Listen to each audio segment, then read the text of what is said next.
All right, I want to walk you through how to reset your YouTube app. So if you're having issues with bad recommendations or just any issues in general, it might be good to actually reset your YouTube app. Now I'm demoing this on a Chromecast, so I'll walk you through the steps here, but it's going to be pretty much the same no matter what smart TV or smart device you're using.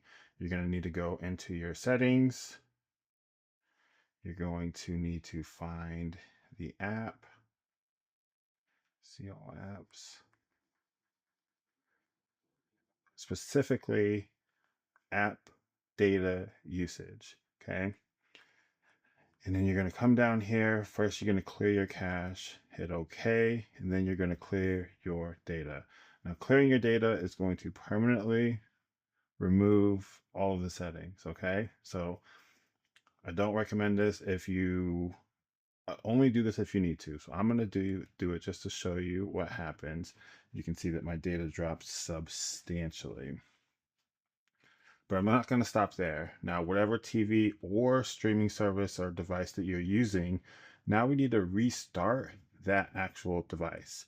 So if you're working with a Chromecast, it's in System.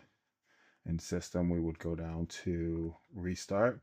We're going to fully restart this. Now, I'm not going to do that now. And if you can, actually turn the TV off. Unplug it for a while and let it kind of dissipate. And then we can go back into our YouTube here. Open this up. All data has been restored. Hit the get started button here.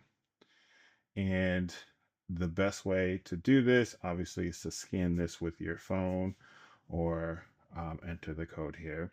And hopefully that gives you a much better connection and all the issues that you're having are alleviated. Now, give it a few minutes to kind of rebuild everything on the TV before you make your final judgments, but that should help whatever issue you're facing, and hope it does. That's all. If you could, like and subscribe. See you next time. Bye.